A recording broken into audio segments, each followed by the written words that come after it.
To create your undercut, take a piece of the underlay that you're going to be using. Now, I'm going to be using a 3mm polyfoam with a vapor barrier. On top of that, take a piece of the flooring you're going to lay. In this instance, I'm going to be using 14mm engineered floor. Now lay that on top, face down. Take a sharp saw and starting from the front and working to the back, very gently at first, just so you can get past the delicate bits of moulding without damaging.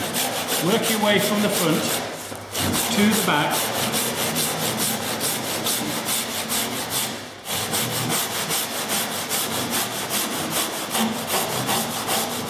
And once you've got your line all the way around, so this can sometimes be a bit tricky. Sometimes the saw will stick.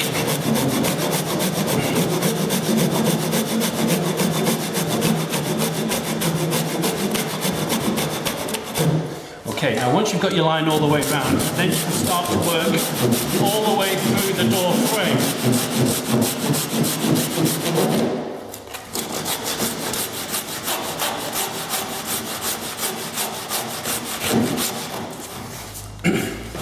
Work your way around to the back. Now, once you've undercut that, remove your underlay and timber, and you'll probably find that the whole thing should just pop out. There we go. Now, the idea of this is that when you put your flooring in, it sits on top of your underlay, but slides under there perfectly to give you a very neat finish around these bits of moulding. Okay, simple as that. Now there you go, you can see right underneath the door frame there. Now when you slide your flooring and your underlay into position, you'll be able to see that you've got plenty of clearance there, so when your floor expands and contracts you won't have any problem with seeing any gaps underneath the facing, but you also have a good 3 or 4 centimeters clearance underneath, plenty of room for the floor to move. Okay, so that's the undercut. Now I'm fitting in a house where my customers have been very kind to let me film this, but they are expecting me to fit their floor this week as well. So I'm going to switch off now, I'll finish the room I'm in, and when I get to the door, I'll show you how to work around it using the undercut.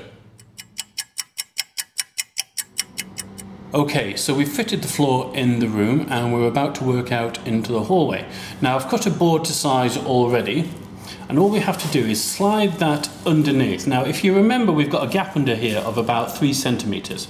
So all we have to do is slide that under by about ½ centimeter, or at least until all these little gaps here in the profile have flooring under them. Now that's it in position, and what you end up with is an absolute perfect match to this profile without any silicone. So there's the finished thing. That's the undercut with the floor in place and the skirtings back on. So try it for yourself, and just remember, getting a professional finish is often just about knowing a few little tricks.